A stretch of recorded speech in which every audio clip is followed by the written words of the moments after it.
नमस्कार दोस्तों, डॉक्टर राज क्लासेस में आपका एक बार फिर से बहुत बहुत स्वागत है। तो जैसा कि अन्य वीडियो की तरह हम इस वीडियो में इतिहास को थोड़ा आगे बढ़ाते हैं, इतिहास के घटनाओं को थोड़ा आगे लेकर के चलते हैं। हमने अब तक प्रागैतिहासिक काल को पढ़ा, सिंधु घाटी की सभ्यता को पढ़ा, हमने वैदिक काल को पढ़ा, इसके बाद हमने 16 महाजनपद पढ़ा, मगध साम्राज्य का अभ्युदय पढ़ा और अब हम बौद्ध धर्म की विवेचना कर रहे हैं। तो यदि आपको इतिहास की सिलसिलेवार ढंग से जानकारी चाहिए तो आप मेरी वीडियो को देखते रहिए, लगातार आपको इतिहास की नई नई जानकारियाँ मिलती रहेंगी। तो आज इस क्लास में जिस टॉपिक को लेकर के हम आगे बढ़ने जा रहे हैं वह है बौद्ध धर्म के जो सिद्धांत हैं उनको और उसके दर्शन को। बौद्ध धर्म जो है भारत का बहुत ही प्रचलित धर्म हुआ। वैदिक काल में हिंदू धर्म की जो स्थापना हुई, वैदिक धर्म की जो स्थापना हुई, 6ठी शताब्दी में वो धर्म जो है अपना महत्व खोने लग गया था और धीरे धीरे उसी समय में वैदिक धर्म के पतन का लाभ बौद्ध धर्म को मिला और जैन धर्म को मिला। जैन धर्म की विवेचना हम अगली वीडियो में करेंगे, लेकिन इस वीडियो में हम बौद्ध धर्म के सिद्धांत और उसके दर्शन के बारे में बातें करेंगे। जैसा कि आप जानते हैं कि बौद्ध धर्म के प्रवर्तक या प्रतिपादक या संस्थापक गौतम बुद्ध थे, जिनका जन्म 563 ईसा पूर्व में कपिलवस्तु में लुम्बिनी नामक गांव के पास हुआ था और इनकी मृत्यु 483 ईसा पूर्व में कुशीनगर में पूर्वी उत्तर प्रदेश में हुई थी। इनका पूरा जीवन काल जो था वो तो 80 वर्षों का था, लेकिन इन्होंने 35 वर्ष की अवस्था में गृह त्याग किया था, ठीक है। और लगभग 45 वर्षों तक इन्होंने बौद्ध धर्म का प्रचार प्रसार किया। बौद्ध धर्म को इन्होंने जनसाधारण से जोड़ा, बौद्ध धर्म को एक लोकप्रिय स्तर तक लेकर के गए और इसके जो उपदेश थे वो बहुत ही लोक लुभावन थे, सरल थे, जिससे कि लोग जो है इसकी ओर तेजी से आकर्षित होते चले गए। बहुत ज़्यादा आप इस तरह से समझ सकते हैं कि इतने सरल सिद्धांत थे, जैसे कि आपने उनकी जीवनी में देखा कि किस तरह से उनका मन जो था वो सांसारिक दुखों से व्यथित हुआ था और वे इन्हीं दुखों को रोकना चाहते थे। वो बुढ़ापे को रोकना चाहते थे, बुढ़ापे से होने वाले दुख को रोकना चाहते थे, वो रोग से होने वाले दुख को रोकना चाहते थे, इस शरीर को जरा मरण से मुक्त करना चाहते थे। वे चाहते थे कि आत्मा जो है वो अपने अविनाशी स्वरूप को प्राप्त कर सके। तो दुखों का ही उन्होंने उपाय खोजा और इस दुख से मुक्ति जो है यह उनके मोक्ष का मार्ग बना। तो इस तरह से हम देखते हैं कि उन्होंने अपने दर्शन में या अपने उपदेश में सबसे पहले 4 आर्य सत्य बताए। ये 4 आर्य सत्य क्या थे? ये 4 आर्य सत्य थे। दुख है, दुख का कारण है, दुख का निरोध है और इसके अतिरिक्त दुख निरोधगामिनी प्रतिपदा है। इन सब की विवेचना मैं आपको आगे बता रही हूँ। जैसे कि उनका पहला आर्य सत्य है दुख है, यानी कि संसार जो है वो दुख है, जीवन दुख है, मरण दुख है, प्रिय से वियोग दुख है, अप्रिय से संयोग दुख है, पाना दुख है, खोना दुख है। यानी कि जीवन जो है इसमें सुख नहीं है, चारों ओर दुख ही दुख है। यानी पूरे संसार को, इन सारी सांसारिक गतिविधियों को गौतम बुद्ध ने दुख माना, ठीक है। और ये तो क्लियर हो गया। इनका दूसरा आर्य सत्य था दुख समुदाय है, यानी दुख का कारण है। हमें ये दुख क्यों होता है? यदि कोई हमारा अपना जाता है तो हमें दुख होता है। यदि हमसे कुछ छिन जाता है तो हमें दुख होता है। हमारा बचपन छिनता है तो दुख होता है। हमारा यौवन छिनता है तो दुख होता है। हम रोगी होते हैं तो हमें दुख होता है। तो इसका कारण क्या है? इसके पीछे ज़रूर कुछ ना कुछ कारण है। तो मनुष्य के मन में ऐसी अनेक प्रकार की वृत्तियां हैं, जैसे कि वो ईर्ष्या करता है, वो लोभ करता है, वह मोह करता है ना। तो इन सारी वृत्तियों के कारण, चित्त की इन्हीं सारी वृत्तियों के कारण ही मनुष्य जो है वो दुख प्राप्त करता है। यानी दुख का कारण क्या है? दुख का कारण ईर्ष्या है, दुख का कारण मोह है, दुख का कारण लोभ है। ये सारी चीज़ें जो चित्त की अशुद्धियाँ हैं, यही हमारे दुख का कारण है। यदि हम किसी वस्तु से मोह ना करें, यदि हम किसी वस्तु से लगाव ना रखें, तो हमें दुख की भी प्राप्ति नहीं होगी। लेकिन सांसारिक जीवन में ऐसा बिल्कुल भी संभव नहीं है। हम रहते हैं जिस संसार में, उन चीज़ों से हमारी प्रीति का होना स्वाभाविक है। तो गौतम बुद्ध ने यही बताया कि किस प्रकार हमें इन चीज़ों से एक दूरी बना करके रखनी है, हमें किस प्रकार इस लोभ को, इस मोह को, इस माया को, इस तृष्णा को दूर रखना है, अपनी चित्त की अशुद्धियों को दूर रखना है और अपने चित्त को ज़्यादा से ज़्यादा शांत रखना है। ठीक है, तो दुख है, दुख का समुदाय है या दुख का कारण है। तीसरा इनका जो आर्य सत्य है वह है दुख निरोध है। निरोध का मतलब रोका जाना, यानी कि हम दुखों को रोक सकते हैं। जितने भी प्रकार के संसार में दुख है, इनको रोका जा सकता है और मोक्ष की प्राप्ति की जा सकती है। यदि हम ईर्ष्या को रोक दें, यदि हम लोभ को रोक दें, यदि हम मोह माया को रोक दें, यदि हम तृष्णा को रोक देते हैं, तो हमें जो है दुखों से छुटकारा मिल जाएगा। तो ये दुख का निरोध है, हमें दुख का निरोध करना आना चाहिए। तो इसी मतलब बुद्ध के जितने भी सिद्धांत हैं वो मुख्य रूप से मनुष्य के जीवन को इस प्रकार से परिभाषित करना है, या मनुष्य के जीवन जीने के तरीकों को इस तरीके से बतलाना है ताकि मनुष्य जो है अपने जीवन काल में दुखों से मुक्त हो सके और साथ ही साथ उसकी आत्मा जो है वो विशुद्ध हो सके। तो हमने 3 आर्य सत्य के बारे में देखा। चौथा आर्य सत्य है दुख निरोधगामिनी प्रतिपदा। चूँकि हम जानते हैं कि जितने भी मतलब बौद्ध धर्म का अभ्युदय ही वैदिक धर्म के विरोध में हुआ था, यानी वैदिक धर्म की जटिलता, असमानता, असहजता, इसके आडंबर के प्रतिरोध में बौद्ध धर्म की उत्पत्ति हुई थी। तो कहने का तात्पर्य यह है कि हम जीवन को ऐसे तरीके से संचालित करें जिससे कि हमें दुख ना हो, दुख समुदाय ना उत्पन्न हो, दुख का रोका जाना ज़रूरी हो। तो इसे हम दुख निरोधगामिनी प्रतिपदा के नाम से जानते हैं। तो आपको मुख्य रूप से 4 बातें याद रखनी होंगी, 4 आर्य सत्य याद रखने होंगे। दुख है, दुख के कारण है, दुख का निरोध है और दुख निरोधगामिनी प्रतिपदा है। ये गौतम बुद्ध के उपदेश हैं या उनके दर्शन हैं, उनके उपदेश ही उनके दर्शन है। और मुख्य रूप से उनके जो दर्शन है, बौद्ध धर्म का जो दर्शन है, बौद्ध धर्म के जो सिद्धांत है, उन्हीं सिद्धांतों को उनके अनुयायियों ने, बौद्ध धर्म के अनुयायियों ने, संघ संचालकों ने पूरे विश्व में प्रचारित किया। आप देखेंगे कि सम्राट प्रसेनजीत जो है वो बहुत बड़ा बुद्ध के भक्त थे, बुद्ध के भक्त हुए। इसके अतिरिक्त अशोक के पुत्र और पुत्रियां भी बुद्ध के बहुत बड़े प्रचारक हुए। उन्होंने बौद्ध धर्म को अपनाया। तत्कालीन समय में बौद्ध धर्म इतना ज़्यादा लोकप्रिय हो चुका था कि ये आसपास के समस्त क्षेत्रों में फैल गया। काशी है, वज्र है, मल्ल है, अंग है, चेदी है, अवंती है, इन सारे एरिया में, कोसल है, बौद्ध धर्म का काफ़ी प्रचार प्रसार हुआ। तो बौद्ध धर्म के सिद्धांत या बौद्ध धर्म के ये 4 उपदेश है। इसके अलावा बुद्ध ने दुख निरोधगामिनी प्रतिपदा, यानी कि दुख जो है वो हमें ना हो तो हमें किस प्रकार के कर्म करने चाहिए ताकि हमें दुख ना हो, इसके लिए अष्टांगिक मार्ग बताया, 8 मार्ग बताए, यानी जीवन हमें किस तरीके से जीना चाहिए।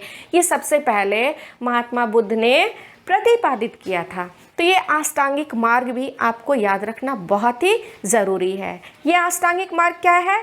सम्यक दृष्टि, सम्यक संकल्प, सम्यक वाक, सम्यक कर्म, सम्यक आजीव, सम्यक व्यायाम, सम्यक स्मृति और सम्यक समाधि। बुद्ध ने अष्टांगिक मार्ग का प्रतिपादन जीवन को सरलता से परिभाषित करने के लिए किया ताकि दुख निरोधगामिनी प्रतिपदा को रोका जा सके।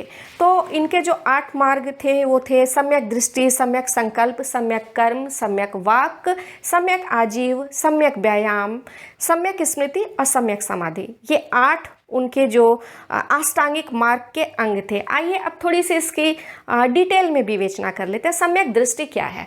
सम्यक दृष्टि है प्रत्येक जीव को एक समान दृष्टि से देखना, प्रत्येक जीव को लोक कल्याणकारी दृष्टि से देखना ही सम्यक दृष्टि है।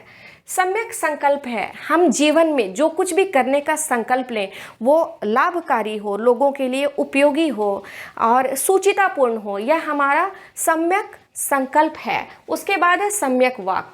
हम जो भी बोलें, अच्छा बोले, शुद्ध बोले, सरल बोले, पाप रहित बोले, छल रहित बोले, यह हमारा सम्यक वाक है। सम्यक कर्मांत, हमारे जो भी कर्म हैं वो ईमानदारी से हमारी आजीविका जो है वो चले, हमारे कर्म जो है वो निस्वार्थ हो, हम किसी भी लोभ से, लालच से, मोह से, माया से, किसी भी प्रकार से अपने कर्म का, हमारा कर्म जो है वो संचालित नहीं होना चाहिए, इससे हमारे कर्म दूर होने चाहिए। ये सम्यक कर्मांत है। सम्यक आजीव, प्रत्येक मनुष्य को अपने जीवन यापन के लिए अपनी आजीविका का चयन करना पड़ता है। ये आजीविका जो है वो चाहे खेती से संबंधित हो, चाहे व्यापार से संबंधित हो, तो ज़्यादातर हम देखते हैं कि लोग अपने कर्मों में दुष्कर्मों का समावेश कर लेते हैं। तो बुद्ध कहते हैं कि हमारे जो जीविका के जो साधन हैं वो बिल्कुल साफ सुथरे होने चाहिए, बिल्कुल लोक कल्याणकारी होने चाहिए, ताकि एक अच्छे संसार का निर्माण हो सके।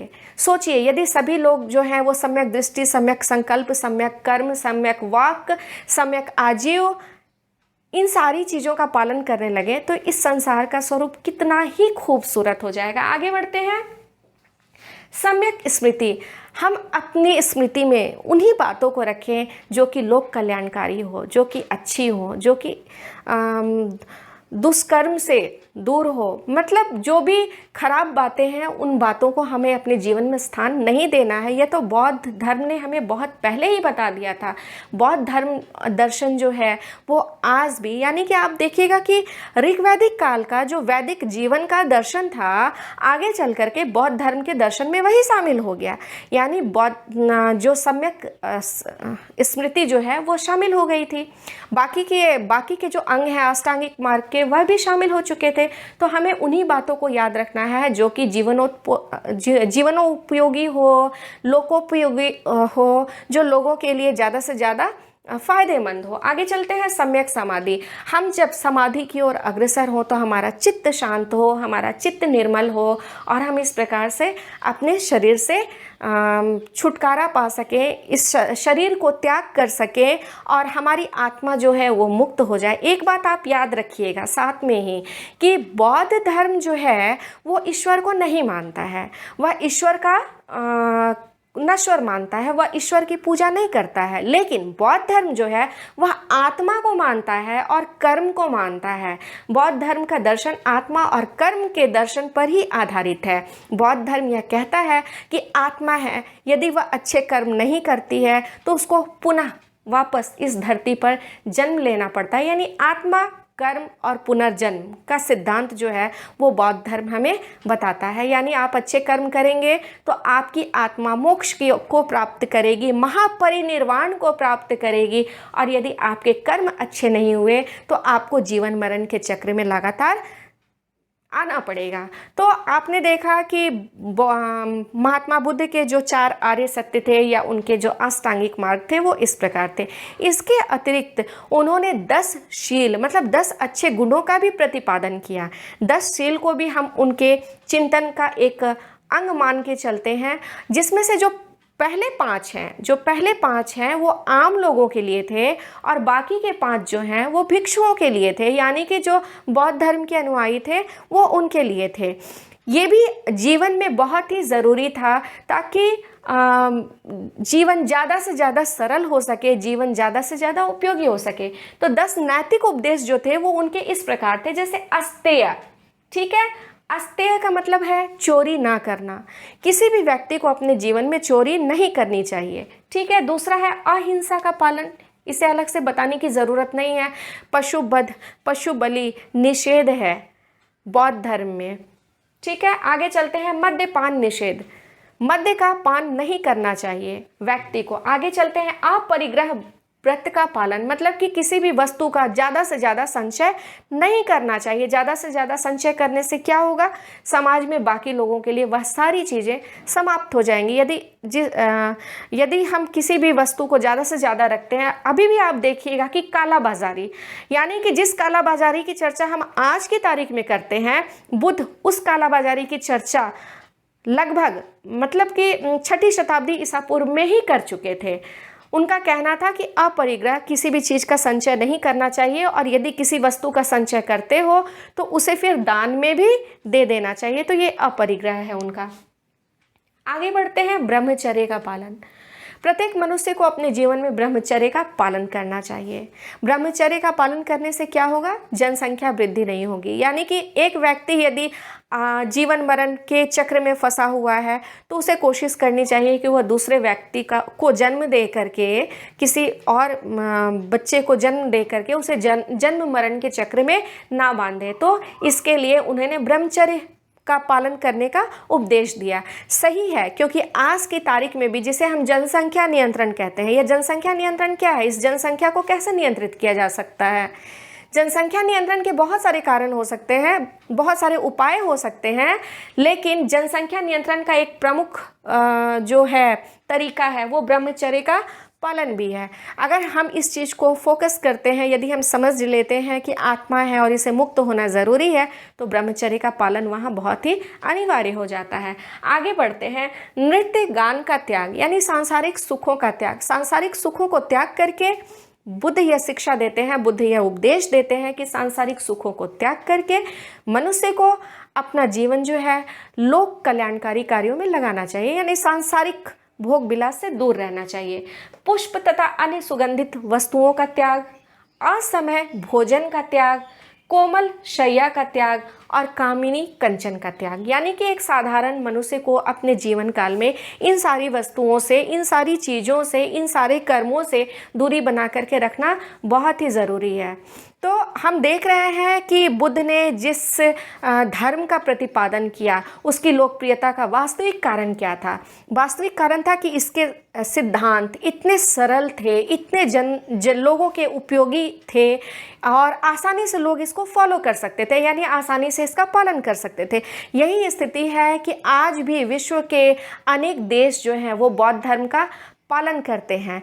यहाँ तक कि चाइना, जो विश्व की सबसे ज़्यादा आबादी वाला देश है, वहाँ बहुसंख्यक जनता जो है वो बौद्ध धर्म का पालन करती है। हालांकि वहाँ की कुछ आबादी कन्फ्यूशियस के भी धर्म का पालन करती है, लेकिन ज़्यादातर जो जनसंख्या का भाग है वह बौद्ध धर्म को ही अपना करके रखा हुआ है। तो भारत भूमि जहाँ बौद्ध धर्म जो है पल्लवित हुआ, पुष्पित हुआ, जहाँ इसका जन्म हुआ, यहाँ से इसका प्रचार प्रसार दूर दूर के देशों में हुआ। यहाँ तक कि इंडोनेशिया को आप देख लीजिए, कंबोडिया को देख लीजिए, मलाया को देख लीजिए, जावा सुमात्रा को देख लीजिए।